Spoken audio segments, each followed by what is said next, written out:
So today's topic is stroke. So यहाँ पे cerebrovascular accident दिया है क्योंकि एक अम्ब्रेला टर्म है और इसके अंदर स्ट्रोक आता है। ठीक है, तो हम देखते हैं कि स्ट्रोक क्या होता है, किसकी वजह से होता है, कैसे डायग्नोस करेंगे, कैसे मैनेजमेंट करेंगे, हम स्ट्रोक के बारे में सब कुछ पढ़ेंगे। ठीक है, तो स्ट्रोक जो है उसका दूसरा टर्म है ब्रेन अटैक। जैसे हार्ट अटैक होता है वैसे ही ब्रेन अटैक है, क्योंकि हार्ट अटैक में क्या होता है, जो हमारी कार्डियक आर्टरीज़ होती हैं उसमें कुछ ऑब्स्ट्रक्शन आ जाता है जिसकी वजह से हमारे हार्ट को ब्लड सप्लाई नहीं मिल पाती है और हमें हार्ट अटैक दिखता है। तो ब्रेन अटैक में क्या होगा, सेम वैसे ही जो ब्रेन को ब्लड सप्लाई जा रही है, सेरिब्रल वेसल्स हैं जो ब्लड वेसल्स, उसमें अगर ऑक्लूजन, इंटरप्शन, ऑब्स्ट्रक्शन आ जाता है तो वहाँ पर जो ब्रेन टिश्यू है उसकी डेथ होने लग जाएगी। तो इसी को कहते हैं हम ब्रेन अटैक। ठीक है, स्ट्रोक का मतलब समझ में आया। स्ट्रोक का मतलब ये होता है कि जो हमारी सेरिब्रल ब्लड सप्लाई है वहाँ पर ऑब्स्ट्रक्शन आ रहा है जिसकी वजह से हमारे ब्रेन के टिश्यूज़ को ऑक्सीजन नहीं मिल रही है, तो हमारे जो ब्रेन सेल्स है उनकी डेथ होने लग जाती है। और हमें ये पता होना चाहिए कि जो हमारा ब्रेन है अगर उसको 4 मिनट तक ऑक्सीजन सप्लाई ना मिले तो ब्रेन की डेथ हो जाती है। अब जैसा कि यहाँ पे एक डायग्राम दिया है और यहाँ पे एक सेरिब्रल आर्टरी दिखाई है। अगर इस सेरिब्रल आर्टरी में हमें थ्रोम्बोसिस है, प्लाक का डिपोजिशन है, प्लाक मतलब कुछ भी फैटी लाइक एथीरोमा कहते हैं उसे, फैटी डिपॉजिट्स जो होते हैं उसका डिपोजिशन है, लोकलाइज है तो थ्रोम्बोसिस कहेंगे। इसकी वजह से ऑब्स्ट्रक्शन हो सकता है ब्लड सप्लाई में। ठीक है, अब हम देखेंगे कॉजेज़ क्या क्या हैं स्ट्रोक की। तो सबसे पहले जो है इसकी बेसिकली 2 चीज़ों में डिवाइड होती हैं कॉजेज़। एक तो है इस्चेमिक, दूसरी है हेमरेजिक। इस्टीमिया का मतलब हमें पता है कि जहाँ पे ब्लड सप्लाई कट ऑफ होती है, और हेमरेज का मतलब internal bleeding. So let's see causes क्या क्या हैं। सबसे पहले ट्रांजिएंट इस्चेमिक अटैक, जैसे कि इसका नेम है। ट्रांजिएंट का मीनिंग होता है टेम्पररी और इस्चेमिक का मतलब होता है जहाँ पे ब्लड सप्लाई कट ऑफ हो रही है। तो हम इसको मिनी स्ट्रोक भी कहते हैं बिकॉज ये बहुत शॉर्ट टर्म के लिए होता है, लेस दैन 24 आवर्स के लिए, और जो हमारा मतलब नुकसान हुआ है ना ब्रेन का वो क्विकली रीस्टोर हो जाता है।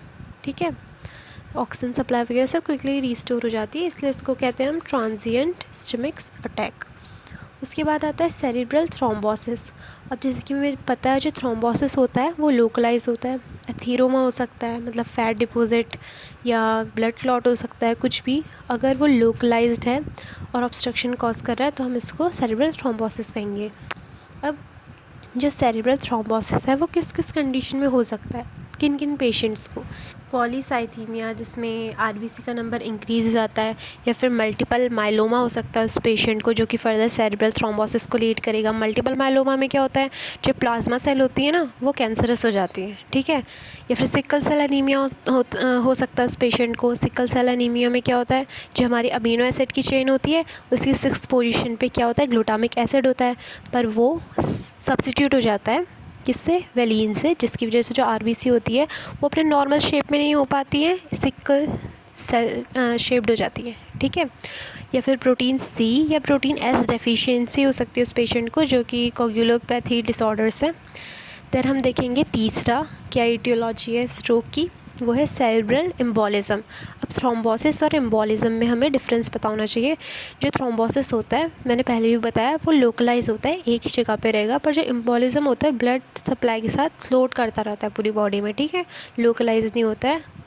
तो सेरेब्रल एम्बोलिज्म में क्या होगा, एक ब्लड क्लॉट होगा। अब वो बॉडी किसी भी पार्ट से आ सकता है। ठीक है, चाहे वो डीप वेन थ्रोम्बोसिस से आ रखा है या फिर कहीं से भी, और वो ब्रेन पर आके स्टक हो गया है। ठीक है, ब्रेन की ब्लड सप्लाई पर, तो क्या होगा, वो ऑब्स्ट्रक्शन को लीड करेगा, then simply we can see stroke there. Okay, उसके बाद नेक्स्ट ईटियोलॉजिकल फैक्टर देखेंगे सेरिब्रल हैमरेज। जैसा कि हमें पता है हैमरेज का मतलब क्या होता है, इंटरनल ब्लीडिंग। अब हैमरेज क्यों हो सकता है ब्रेन टिश्यू में, है ना। हैमरेज तब हो सकता है जब पेशेंट जो है उसे हाइपरटेंशन है। अब हाइपरटेंशन क्या होगा तो क्या होगा, जो हमारी सेरिब्रल टिश्यूज़ ब्लड वेसल्स हैं उसमें प्रेशर बहुत ज़्यादा इंक्रीज़ जाएगा, जिसकी वजह से एन्यूरिज्म हो सकता है। एन्यूरिज्म क्या होता है, एक बल्ज आउट या फिर पाउच टाइप फॉर्मेशन हो जाती है ब्लड वेसल्स की, और वो रप्चर भी हो सकता है, तो वो ब्लीड कर सकता है ना। या फिर सेरिब्रोवास्कुलर एक्सीडेंट्स, तो किसी भी कॉज की वजह से अगर ब्रेन में हैमरेज हो गया तो ये लीड कर सकता है स्ट्रोक को। ठीक है, अब यहाँ पे एक डायग्राम दिया है, उसमें बता रखा है कि एथेरोमेटस प्लाक का डिपोजिशन हो गया या फिर एन्यूरिज्म रप्चर हो गया तो क्या होगा। एथेरोमेटस का मतलब जिसका फैटी ओरिजिन है, फैटी डिपॉजिट है। ठीक है, वहाँ पे जो लोग बहुत ज़्यादा ट्राइग्लिसराइड, हाई एलडीएल डाइट लेते हैं, लो डेंसिटी लिपोप्रोटीन, ओके, ऐसी फैटी डाइट लेते हैं, उनमें एथेरोमा का डिपोजिशन जनरली देखने को मिलता है, जो लीड करता है इस्चेमिक स्ट्रोक को, बिकॉज वो जो पाथवे है ना ब्लड सप्लाई का, उसे ऑब्स्ट्रक्ट कर देगा।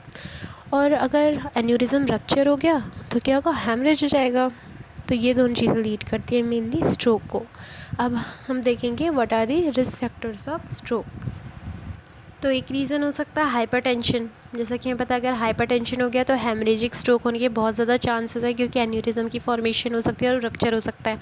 Then diabetes mellitus, diabetes insipidus, दोनों डायबिटीज़ कॉज हो सकती हैं। या फिर हमें ऑलरेडी जो पेशेंट है उसे कोरोनरी आर्टरी डिजीज़ है, या कंजस्टिव हार्ट फेलियर है, या एट्रियल फिब्रिलेशन है, या फिर सेरेब्रोवास्कुलर डिजीज़ है, या जेनेटिक्स पहले से ही मतलब चला आ रहा है फैमिली में स्ट्रोक की हिस्ट्री, या फिर कोई पर्सन ज़्यादा सिगरेट स्मोकिंग, कोकेन यूज़ या फिर ड्रिंकिंग करता है। ठीक है, या फिर पेशेंट का हाई ब्लड कोलेस्ट्रॉल लेवल है, या हाई फैटी डाइट लेता है, किडनी डिजीज़ है, या फिर ब्लड क्लॉटिंग डिसऑर्डर है जैसे कि protein S and protein C disorders, या फिर ऑटो इम्यून डिसऑर्डर्स है जैसे कि rheumatoid arthritis, systematic lupus, erythematosus, vasculitis, ulcerative colitis. तो ये सारे जो हैं वो रिस्क फैक्टर होते हैं। प्लस इसमें एज भी आ सकता है, या फिर एसिम्प्टोमेटिक कैरोटिड स्टेनोसिस भी एक रीज़न हो सकता है, या फिर माइग्रेन वाले पेशेंट्स को, या सेडेंट्री लाइफस्टाइल है, या फिर स्लीप एपनिया रहता है, उन पेशेंट्स को स्ट्रोक होने के बहुत ज़्यादा वो प्रोन होते हैं। देन हम देखेंगे what are the clinical manifestation और sign and symptoms of stroke. तो हमें क्या दिखेगा पेशेंट पे, नमनेस और वीकनेस दिखेगी फेशियल, आर्म, लेग मसल्स की। अब जैसे कि इसमें दे रखा है नमनेस को पैरेस्थेशिया और वीकनेस को पैरेसिस, और एक और टर्म होती है पैरालिसिस। पैरेस्थीशिया, पैरेसिस और पैरालिसिस, इनमें क्या डिफरेंस है। जो पैरेस्थीशिया होता है ना, इसमें क्या होता है, जो हमारी नर्व होती है वो कंप्रेस हो जाती है और पार्शियल लॉस ऑफ सेंसेशन हो जाता है। ठीक है, तो उसमें क्या होगा, पेन होगा, टिंगलिंग सेंसेशन होगी, और पार्शियली फंक्शन नहीं कर पाएगा हमारा जो मसल वाला पार्ट है। ठीक है, वो पर्टिकुलर। और पैरालिसिस में क्या होता है, जो मसल होती है वो वीक हो जाती है। और पैरालिसिस में क्या होता है, ये परमानेंट होता है, क्योंकि इसमें जो नर्व है वो परमानेंटली डैमेज हो जाती है। इसमें कोई पेन नहीं होता है, पर जो कंप्लीट लॉस ऑफ फंक्शन है मसल का वो हमें देखने को मिलता है। ठीक है, complete loss of sensation of that muscle. ठीक है, और हमें ये भी देखने को मिलेगा कि पेशेंट को हेमी एनेस्थीसिया या हेमी पैरेसिस है, मतलब हाफ साइड ऑफ द जो बॉडी है उसमें क्या हो रखा है, सेंसेशन का लॉस हो रखा है। ठीक है, और ये टेम्पररी होगा।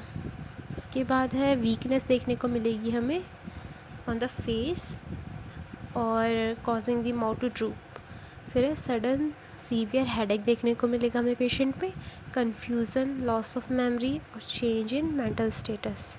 देन डिफ़िकल्टी देखने को मिलेगी हमें बोलने में, और जो सामने वाला बोल रहा है उसको समझने में भी।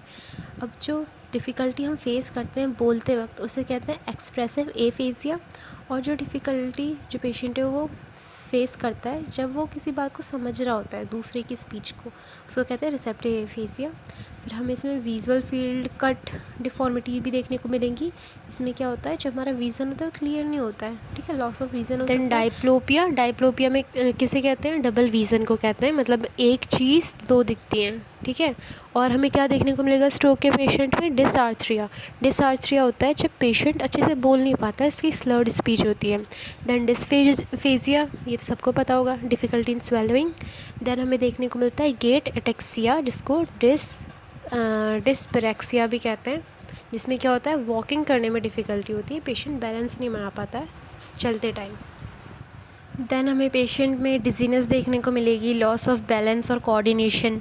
पेशेंट बहुत ज़्यादा स्लीपी दिखेगा, अनकॉन्शियस होगा, या फिर कोमेटोस भी हो सकता है। और इसमें हमें ब्लैडर और बाउल का जो कंट्रोल होता है वो कहीं ना कहीं लैक करता हुआ दिखेगा। जो पेशेंट होगा उसकी पर्सनैलिटी, मूड, इमोशन सब में चेंज दिखेगा। देन हम देखेंगे what are the diagnostic evaluations of stroke. So सबसे पहले जो फिजिशियन है वो क्या असेस करेगा, सबसे पहले फिजिकल एग्जामिनेशन होगा पेशेंट का और न्यूरोलॉजिकल एग्जामिनेशन होगा। अब इसमें क्या होगा, सबसे पहले हम देखेंगे कि पेशेंट का विज़न कैसा है, उसका मूवमेंट कैसा है, सेंसेशन कैसी है, उसकी रिफ्लेक्सेस, अंडरस्टैंडिंग एंड स्पीकिंग, ठीक है। और इसमें हम असेसमेंट करते हैं ब्रूट का। अब ब्रूट क्या होती है, ये ऐसी एबनॉर्मल साउंड्स होती हैं जो हमें कब सुनाई देती हैं, जब किसी भी ब्लड वेसल से एक टर्बुलेंट ब्लड फ्लो हो रहा है, ठीक है, टर्बुलेंट ब्लड फ्लो हो रहा है वहाँ से।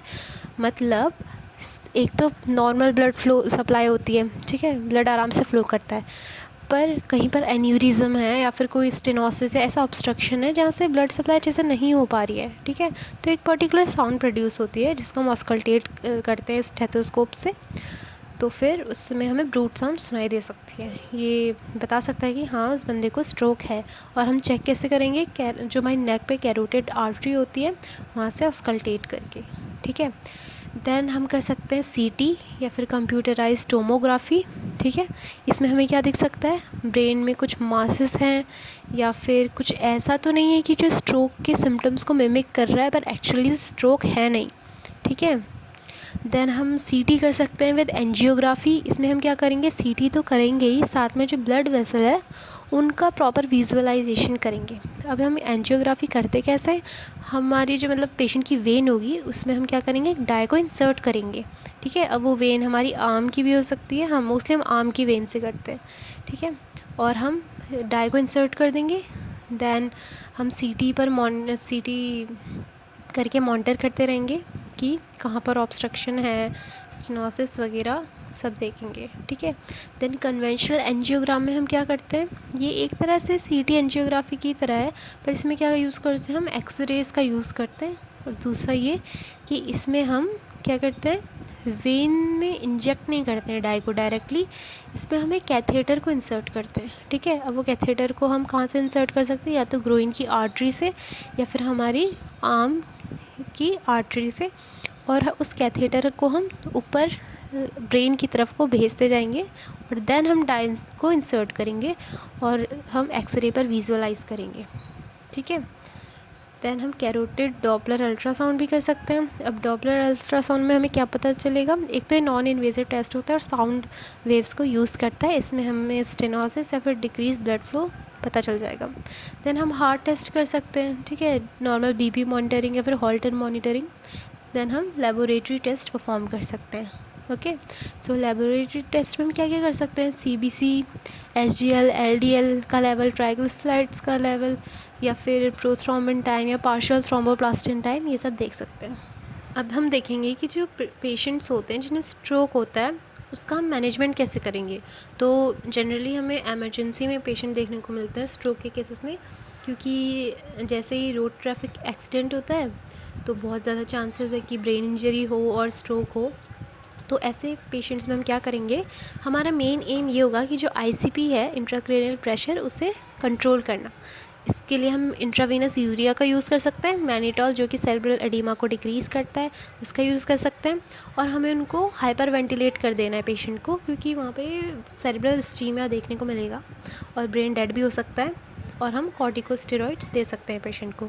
देन जनरल ट्रीटमेंट में हम क्या करते हैं, पेशेंट को थ्रोम्बोलाइटिक मेडिसिन दे सकते हैं जो कि जो थ्रोम्बस होता है उनका ब्रेक डाउन कर देती है। इसको रीपरफ्यूज़न एजेंट भी कहते हैं। इसका फेमस एग्जांपल है टिश्यू प्लाज्मिनोजन एक्टिवेटर, जिसको हम 0.9 mg पर kg के अकॉर्डिंग देते हैं।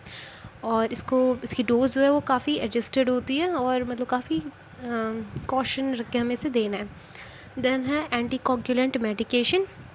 इसमें क्या होगा, ऐसी मेडिकेशंस देनी है जो कि कोगुलेशन को कम कर दे, ठीक है, जिसमें क्या आता है हमारा हेपेरिन और वारफरिन, या फिर हम ब्लड थिनर या फिर एंटीप्लेटलेट मेडिकेशन भी दे सकते हैं जैसे कि एस्पिरिन, जो कि क्योंकि क्लॉट एक बहुत बड़ा रीज़न है ऑब्स्ट्रक्शन होने का ब्लड सप्लाई में। देन है हमें क्या करना है, बाकी जो मेडिकल प्रॉब्लम्स हैं उन्हें मैनेज करना है, क्योंकि हमने ईटियोलॉजी या फिर रिस्क फैक्टर्स में क्या देखा था कि जैसे कि रीनल प्रॉब्लम है या फिर हार्ट प्रॉब्लम है, ये बहुत ज़्यादा प्रोन होते हैं ये पेशेंट जिनको भी ये प्रॉब्लम्स होती हैं स्ट्रोक होने के। तो फिर इसमें हमें क्या करना है, अगर पेशेंट को हाइपरटेंशन है तो हमें एंटी हाइपरटेंसिव मेडिकेशंस देनी है, ठीक है। और ऑक्सीजन, सप्लीमेंटल ऑक्सीजन भी प्रोवाइड करनी है हमें पेशेंट को। देन हम देखेंगे what are the surgical managements of stroke. तो हमारे पास यहाँ पे एक सर्जरी है कैरोटिड एंडोटेरेक्टमी। इसमें क्या होता है, सिंपली जो हमारी कैरोटिड आर्टरी होती है उसमें एक इंसिजन बनाता है जो सर्जन है, और वहाँ पे जो प्लाक या थीरोमा का डिपॉजिट हो रखा है उसे रिमूव कर देता है, ताकि हम इंश्योर कर पाएँ कि जो ब्लड सप्लाई है ब्रेन को वो प्रॉपर हो रही है कि नहीं हो रही है। देन हम देखेंगे रिहैबिलिटेशन कैसे करते हैं स्ट्रोक वाले पेशेंट्स का। देन रिहैबिलिटेशन में हम पेशेंट को ऑक्यूपेशनल थेरेपी दे सकते हैं, फिजिकल थेरेपी दे सकते हैं, स्पीच थेरेपी या ऑर्थोटिक मैनेजमेंट कर सकते हैं। ऑक्यूपेशनल थेरेपी में हम पेशेंट को ऐसी ऑक्यूपेशन या फिर ऐसी स्किल सिखाएंगे जो पेशेंट ईजिली परफॉर्म कर सकता है, उसका थोड़ा रिक्रिएशन होगा और वो एक नई चीज़ को सीख पाएगा और उसे परफॉर्म कर पाएगा। देन फिज़िकल थेरेपी में हम फोकस करेंगे पेशेंट की जो बॉडी है उसे स्ट्रॉन्ग बनाने में, स्ट्रेचिंग, स्ट्रेंथनिंग, ऐसी टाइप की एक्सरसाइज करवाएंगे। स्पीच थेरेपी में जिन पेशेंट्स को मोस्टली डिसआर्थ्रिया या फिर एक्सप्रेसिव एफेजिया फेस करते हैं जो पेशेंट, उनको काफ़ी दिक्कत होती है स्पीच में, तो एक जो स्पीच थेरेपिस्ट होगा वो उनको स्पीच कैसे प्रॉपर होगी, फुल एक्सटेंट में तो ठीक नहीं हो सकता पर काफ़ी इम्प्रूवमेंट आ सकता है, तो इसमें हेल्प करेगा। ऑर्थोटिक मैनेजमेंट में जो ऑर्थोटिस्ट होगा वो पेशेंट को लेग स्प्लिंट या फिर नाइट स्प्लिंट दे सकता है, जिससे कि जो बोन में भी जो डिफ़ॉर्मिटीज़ हैं, ठीक है, वो भी ठीक हो जाएंगी। अब हमें स्ट्रोक में कॉम्प्लिकेशंस क्या क्या देखने को मिल सकते हैं। इसमें हमें डिक्रीज़ मसल एक्टिविटी देखने को मिलेगी, डीप वेन थ्रोम्बोसिस देखने को मिलेगा, मेमोरी लॉस हो सकता है पेशेंट का, अटेंशन लॉस हो सकता है, अलर्टनेस लॉस हो सकती है, एस्पिरेशन निमोनिया होने के चांसेस है, सीजर्स होने के चांसेस है, यूटीआई हो सकता है, कॉन्ट्रैक्चर्स हो सकते हैं, लेग्यूपिडस अल्सर हो सकता है, सेप्सिस हो सकता है, या फिर काफ़ी सीवियर इंजरी हो सकती है। अब हम देखते हैं what is the pathophysiology of stroke. इसमें थोड़ी सी आपको हार्ड लगेगी, पर जो मैं बताऊंगी उसे आप नोट कर लीजिएगा, वो काफ़ी इजी है। तो जो कॉजेज़ हैं स्ट्रोक की, हम सबसे पहले वो लिखेंगे। इस्चेमिक कॉज हो सकती है या फिर हेमरेजिक कॉज हो सकती है। अब उसकी वजह से क्या होगा, जो हमारी सेरेब्रल ब्लड सप्लाई है वो कट ऑफ हो जाएगी। ब्लड सप्लाई कट ऑफ हो जाएगी जो, तो हमारी जो सेरेब्रल टिश्यू है उसे ऑक्सीजन नहीं मिलेगी। अब हमारी सेरेब्रल टिश्यू को ऑक्सीजन नहीं मिलेगी तो क्या होगा, वहाँ पे एरोबिक रेस्पिरेशन हो पाएगा, नहीं हो पाएगा। तो हमारी जो माइटोकॉन्ड्रिया है सेरेब्रल टिश्यू सेल के, वो क्या करेंगे, एनारोबिक पाथवे में स्विच कर लेंगे। अब हमें पता है जब भी एनारोबिक पाथवे फॉलो होता है तो वहाँ पे लैक्टिक एसिड का फॉर्मेशन होता है, जिसकी वजह से पीएच फॉल हो जाएगी और ये लीड करेगा डिक्रीज एटीपी प्रोडक्शन को, है ना। अब हमें पता है कि हमारी बॉडी के नॉर्मल मैकेनिज़्म के अकॉर्डिंग अगर एटीपी का लेवल कम होता है तो कैल्शियम का लेवल बढ़ जाता है, क्योंकि कैल्शियम जो है स्टिमुलेट करता है एटीपी के प्रोडक्शन को। तो इंट्रासेलुलर कैल्शियम लेवल इंक्रीज़ हो जाएगा और उसके साथ साथ एक न्यूरोट्रांसमीटर होता है ग्लूटामेट, ये भी रिलीज़ होगा। इन दोनों की वजह से क्या होगा, इंक्रीज़ फ्री रेडिकल्स देखने को मिलेंगे जो कि बहुत ज़्यादा हार्मफुल होते हैं, और वैसे कॉन्स्ट्रिक्शन देखने को मिलेगा, और ये सब लीड करेगा इंक्रीज एरिया ऑफ इन्फाक्शन। ठीक है, मतलब ज़्यादा से ज़्यादा तो एरिया होगा वो ऐसा बनता जाएगा कि वहाँ पे ब्लड सप्लाई कट ऑफ हो चुकी है और न्यूरॉन की डेथ होने लग जाएगी। और ये फैक्ट है कि हमें क्या देखने को मिलेगा, 1 मिनट में 1.9 मिलियन न्यूरॉन्स की डेथ देखने को मिलेगी। अब हम देखेंगे कि स्ट्रोक का प्रिवेंशन कैसे किया जा सकता है, क्योंकि स्ट्रोक एक बहुत ज़्यादा लाइफ थ्रेटनिंग कंडीशन है। ठीक है, अब हम क्या करेंगे, हमारी डाइट क्या होनी चाहिए, लो फैट डाइट होनी चाहिए, जिसमें कि एचडीएल का अमाउंट हम ठीक ठाक रखेंगे, पर एलडीएल जो है जो ज़्यादा हार्मफुल होता है उससे हमें बिल्कुल कंट्रोल में रखना है और बहुत ज़्यादा मिनिमम लेना है। ठीक है, और स्मोकिंग और ड्रिंकिंग दोनों अवॉइड करना है। ब्लड प्रेशर को मॉनिटर करते रहना है, ठीक है, और उसको हमेशा बिलो रखना है 140/90 mmHg से। उसके बाद है हमें पेशेंट ऑलरेडी ओवरवेट है उन्हें हमें सजेस्ट करना है कि वो 60 to 90 मिनट्स तक एक्सरसाइज करें डेली, और जो पेशेंट नॉर्मल है, ओबीस नहीं है, उन्हें भी 30 मिनट तक डेली एक्सरसाइज करनी है, so that they can stay fit. Then हमें कोलेस्ट्रॉल लेवल पे कंट्रोल करना है, क्योंकि ये कोलेस्ट्रॉल डिपॉजिट, एचडीएल, एलडीएल, ये सब क्या लीड करते हैं, एथीरोमा फॉर्मेशन को लीड करते हैं, जो कि ऑब्स्ट्रक्शन करेगा। ठीक है, और अगर पेशेंट को हाइपरटेंशन है तो हमें उन्हें बोलना है कि उन्हें एंटी हाइपरटेंसिव मेडिकेशंस लेनी है, और पेशेंट का ब्लड शुगर लेवल भी कंट्रोल में रखना है, क्योंकि हमने देखा था डायबिटीज़ मेलाइटस वाले पेशेंट को बहुत ज़्यादा चांसेस है स्ट्रोक होने के। ठीक है। अब हम देखेंगे नर्सिंग केयर प्लान कैसे बनेगा स्ट्रोक वाले पेशेंट्स का। तो सबसे पहले हम नर्सिंग असेसमेंट करेंगे, जिसमें कि हम देखेंगे पेशेंट का फिज़िकल एग्जामिनेशन, का न्यूरोलॉजिकल एग्जामिनेशन करेंगे और देखेंगे पेशेंट को डिस्फेजिया, एलेक्सिया, डिसलेक्सिया, एग्राफिया तो नहीं है। डिस्फेजिया क्या होता है? बोलने में मतलब स्पीच इम्पेयरमेंट हो जाता है, ठीक है। एलेक्सिया क्या होता है? जो रिटर्न वर्ड्स होते हैं ना, पेशेंट उसको बोल नहीं पाता है, ठीक है। सेम डिसलेक्सिया भी यही होता है। एग्राफिया क्या होता है? पेशेंट लिख नहीं पाता है। और बाकी जैसे हमने स्टार्टिंग में कर लिया है फिज़िकल और न्यूरोलॉजिकल एग्जामिनेशन में, हम वो सेम परफॉर्म करेंगे। अब हम देखते हैं नर्सिंग डायग्नोसिस क्या क्या होंगी स्ट्रोक की। तो जो सबसे पहला नर्सिंग डायग्नोसिस है वो आएगा ineffective cerebral perfusion related to interruption of blood flow, then impaired physical mobility related to neuromuscular involvement, then impaired verbal communication related to impaired cerebral circulation, then disturbed sensory perception, imbalanced nutrition, risk for injury related to neurological deficit. Okay so हम क्या क्या intervention लेंगे as a nurse for patients of stroke. तो सबसे पहले हम assess करेंगे patient का कि उसे आईसीपी उसका कहीं इंक्रीज्ड तो नहीं है, क्योंकि ये काफ़ी कॉम्प्लिकेटेड कंडीशन है। देन कैपिलरी रीफिल चेक करेंगे हम, कंजक्टिवा कहीं पेल तो नहीं है ये चेक करेंगे। और जो हम पेशेंट का हेड साइड है बेड का, उसे एलिवेट कर देंगे 30 डिग्री तक, ताकि जो वीनस ड्रेनेज है वो बन पाए, जिसकी वजह से क्या होगा, हमारी जो आर्टरीज़ होंगी उन पर ब्लड प्रेशर कम पड़ेगा और जिसकी वजह से क्या होगा, ब्लड सप्लाई प्रॉपर हो पाएगी। देन पेशेंट को एडवाइस करेंगे कि वो इनफ रेस्ट लें और उनको एक रिलैक्सिंग सूदिंग एनवायरनमेंट प्रोवाइड करेंगे। देन हम इंश्योर करेंगे कि पेशेंट का नेक फ्लेक्शन तो नहीं हो रहा है, ठीक है। ऐसी पोजीशन में तो नहीं है कि पेशेंट का नेक फ्लेक्शन हो रहा है, या फिर जो एक्सट्रीमिटीज़ हैं, हिप है, नी है, उसका एक्सटेंशन तो नहीं हो रहा है, ठीक है। देन हम क्या करेंगे, पेशेंट को सप्लीमेंटल ऑक्सीजन प्रोवाइड करेंगे और ग्लासगो कोमा स्केल से हम मॉनिटर करते रहेंगे पेशेंट का कॉन्शियसनेस लेवल। देन हम क्या कर सकते हैं, हम पेशेंट को एवरी 2 आवर में उसकी पोजीशन चेंज करेंगे। सुपाइन दे सकते हैं, साइड लाइन दे सकते हैं, ठीक है।